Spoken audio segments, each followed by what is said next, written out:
Okay, so in this video I'll be talking about the Sonnar lens design. Now the Sonnar lens design has been popular for many decades, and still when people want to buy a lens for their Leica, they do consider the Sonnar 50 from Zeiss. They have a 6 element, I think, Sonnar design, 51.5, and there is the 7 Artisans 51.1. Now there are also other cheaper alternatives, and I'll be also talking about these. I'll be comparing them at different apertures, and I'll be showing you the sample photos I took. Now first of all, we start with the Jupiter 8. Jupiter 8 is a cheap alternative. It's a great lens. It's not that well built. It has some issues with it. It will not be the finest focusing you'll ever get. It will not be the finest rangefinder calibration you'll ever get, but it is good. And you can see here at the Jupiter 8 at f2, 2.8, 4, and finally 5.6. I only took photos till 5.6 because it doesn't really matter after 5.6 because they'll all be sharp. Now, Jupiter 8 is a very old lens. You'll need to get it probably cleaned, re-greased, and it will cost you with the lens plus the service about 100 euros if you are lucky. 100 euros for a Leica lens is nothing. Maybe the adapter also is another 10 euros. That is very cheap. Now another option is the Jupiter 3. The Jupiter 3 here is a little hit or miss, because if it's a little longer than 50mm, like 52, you will have issues with the Leica focusing. So when Jupiter KMZ copied these Zeiss Sonnar lenses, they basically copied everything one to one, and Zeiss at the time was making their own standard, so they were not making their rangefinders to Leica standard, so their standard is just a little different. But that little difference is enough to not let you focus, which is shitty. So when you focus, you'll have either front focusing or back focusing issues. Even with the Jupiter 8, you would have to calibrate it by removing the front part of the lens, adding or removing some shims, putting it back together. It's not that convenient.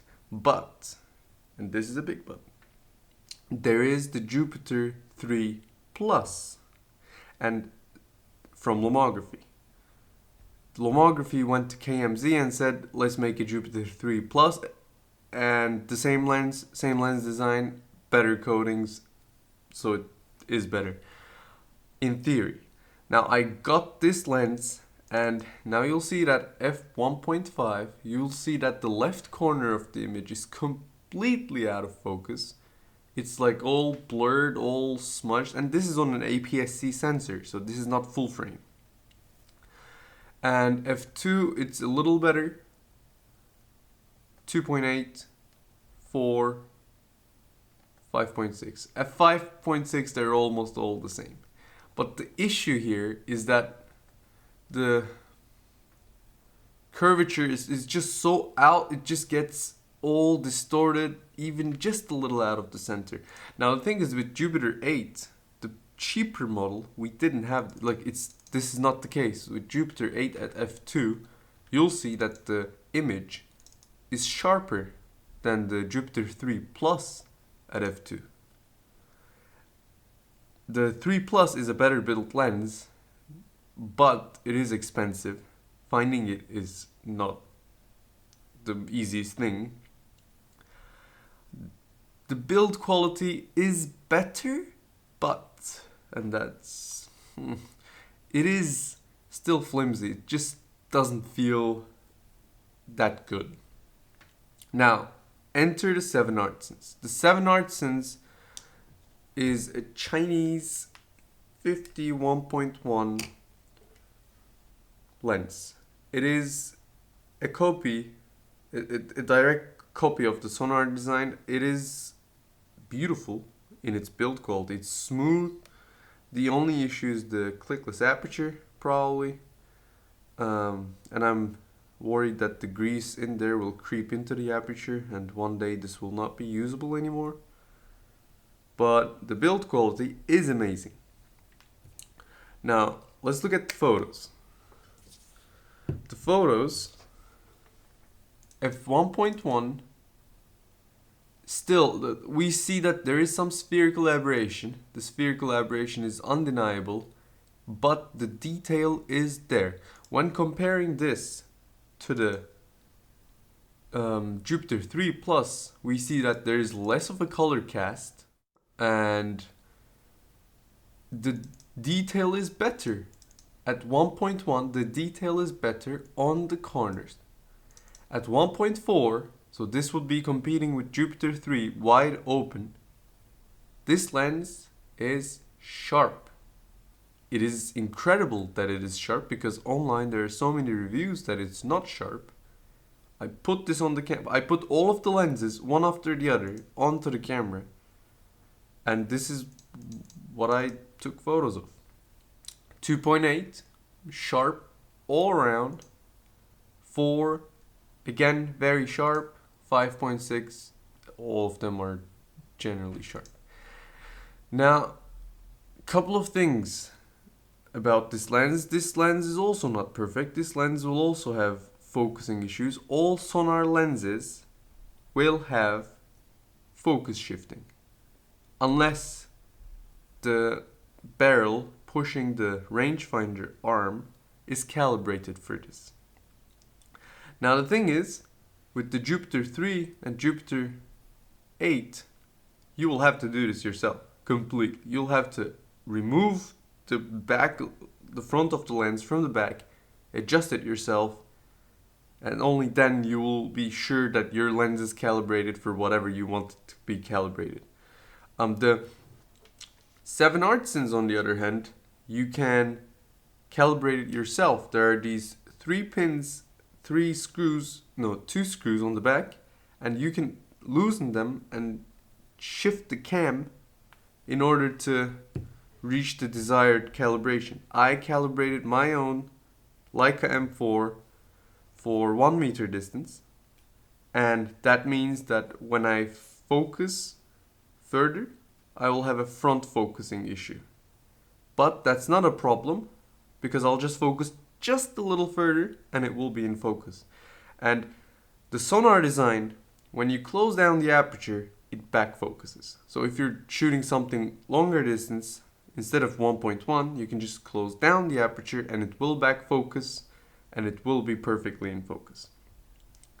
I had the Zeiss 1.5 ZM, and the issue there was that still the lens was amazing, but it was not calibrated for what I wanted to be calibrated for. It was not perfectly in focus when I wanted it to be, and there was no way I could do that other than disassembling the lens myself, again adding shims. So it all basically comes down to, yes, you have a Leica.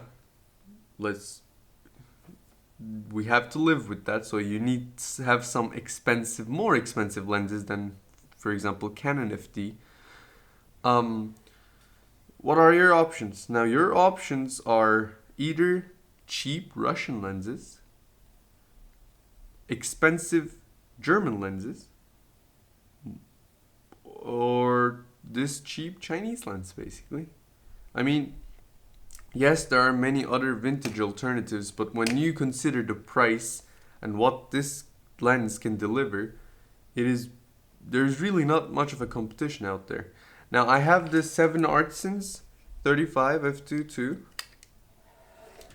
Now, while 1.1 delivers a character, let's say, some spherical aberration, focus shifting, harsh bokeh, wide open, the 35 is amazing. It's just sharp. it's dead sharp. It could be easily compared to the Summicron. It has a better build quality than the 50. It has clicked aperture. Now this lens I think is my favorite Leica M mount lens. You could say that it's not a Leica M mount lens. I don't really care. It is a beautiful sharp lens that you can calibrate again. But the thing is, if this lens matches infinity on your Leica, it will be calibrated. This is not the case with the 50 1.1, but in my copies, the 35 f2 at infinity, if it matches, rest of the distances match also.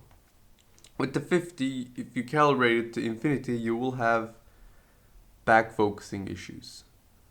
Now that is fine if you want it to be like that, but you can change it yourself. And this all comes down to that. Can you change it yourself? If you cannot, then I would recommend that you move away from the Sonnar design completely. You move something towards Zeiss planar, like a Summicron, because those will be almost clinical, easy to adjust, like easy to calibrate. These lenses will not. These lenses will give you some trouble, but they will deliver amazing quality and aesthetics. So it all comes down to what you like. I hope you learned something from this video. I hope I could help you with your Leica lens choice. Thanks for watching and see you next time.